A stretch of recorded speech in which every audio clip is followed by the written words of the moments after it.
نحمده ونصلي على رسوله الكريم اما بعد فاعوذ بالله من الشیطان الرجیم بسم اللہ الرحمن الرحیم رب اشرح لی صدری ویسر لی امری واحلل عقدۃ من لسانی یفقہوا قولی۔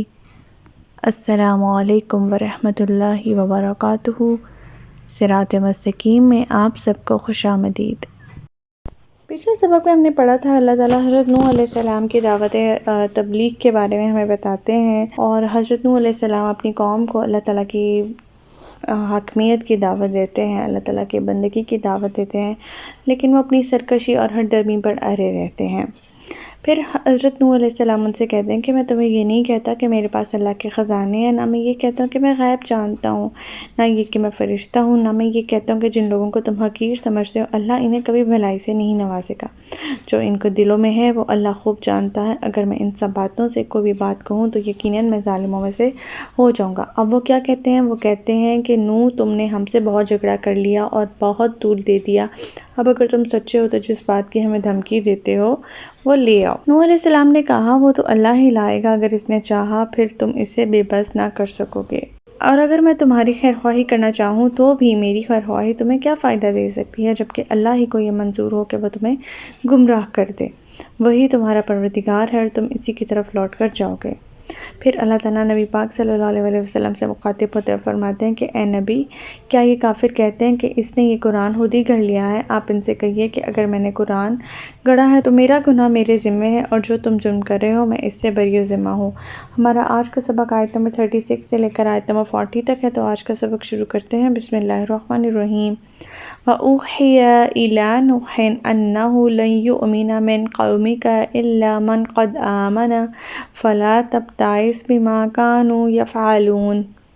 اور نوح علیہ السلام کی طرف وحی کی گئی کہ تیری قوم سے جو لوگ ایمان لا چکے ہیں اب ان کے بعد کوئی ایمان نہ لائے گا، لہٰذا ان کے کرتوتوں پر تم غم کرنا چھوڑ دو۔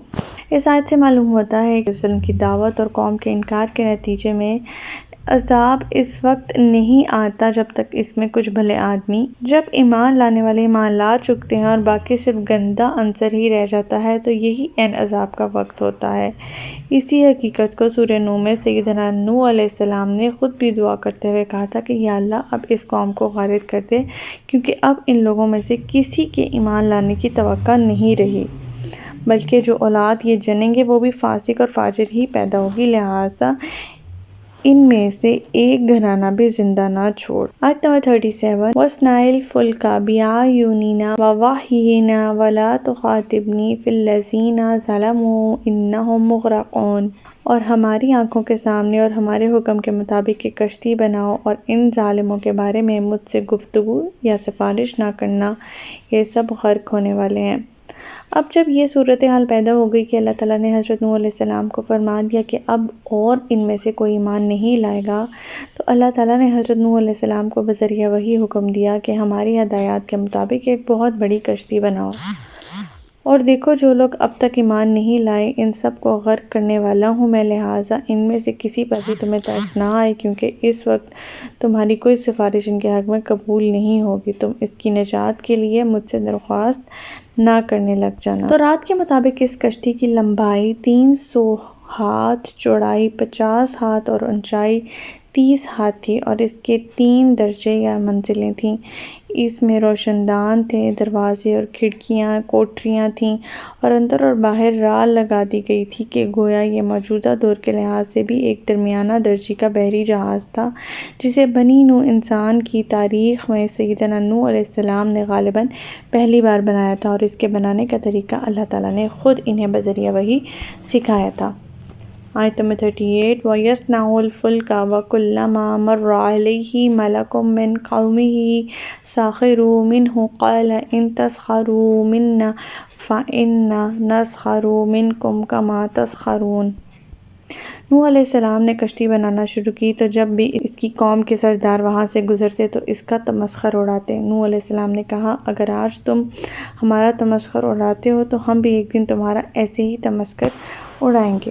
مذاق وہ اس لیے کیا کرتے تھے کہ کیونکہ وہاں کوئی نزدیک میں کوئی دریا تھا ہی نہیں کہ جہاں وہ کشتی چلائی جا سکے۔ بارشوں کو وہ ویسے ہی قوم ترس رہی تھی، خشک سالی بھی تھی وہاں، اور کسی دریا وغیرہ میں سیلاب کا خطرہ بھی نہیں تھا۔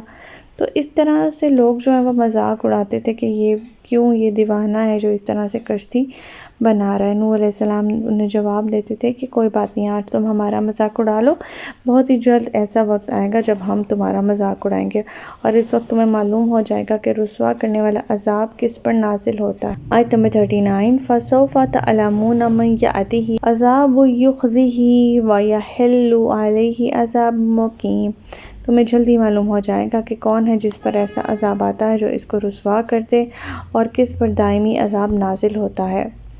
آیت نمبر 40 حَتَّى إِذَا جَاءَ أَمْرُنَا وَفَارَتِ النُّورُ قُلْ نَحْمِلُ فِيهَا مِنْ كُلِّ زَوْجَيْنِ اثْنَيْنِ وَأَهْلَكَ إِلَّا مَنْ سَبَقَ عَلَيْهِ الْقَوْلُ وَمَنْ آمَنَ وَمَا آمَنَ مَعَهُ إِلَّا قَلِيلٌ۔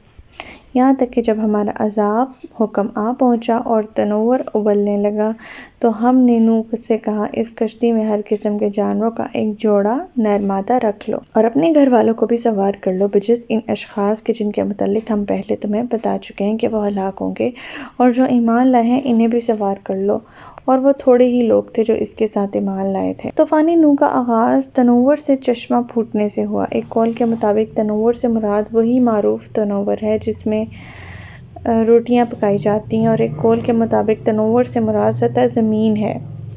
پھر ارد گرد کی زمین سے کئی مزید چشمے پھوٹنے شروع ہو جاتے ہیں، اور اوپر سے لگاتار بارش ہونا شروع ہو گئی تھی۔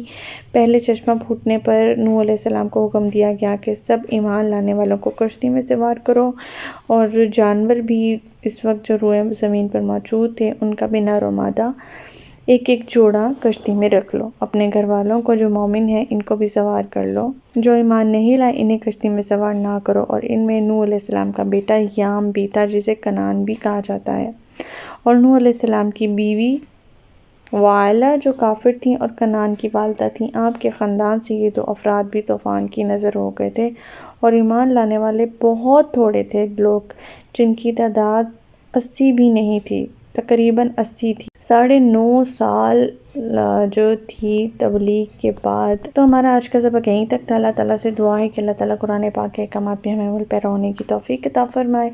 اللہ پاک ہمیں ہدایت دے کہ جس کے بعد گمراہی نہ ہو۔ ربنا لا تزغ قلوبنا بعد إذ هديتنا وهب لنا من لدنك رحمة إنك أنت الوهاب سبحانك اللهم وبحمدك نشهد أن لا إله إلا أنت أستغفرك وأتوب إليك۔ السلام علیکم ورحمۃ اللہ وبرکاتہ۔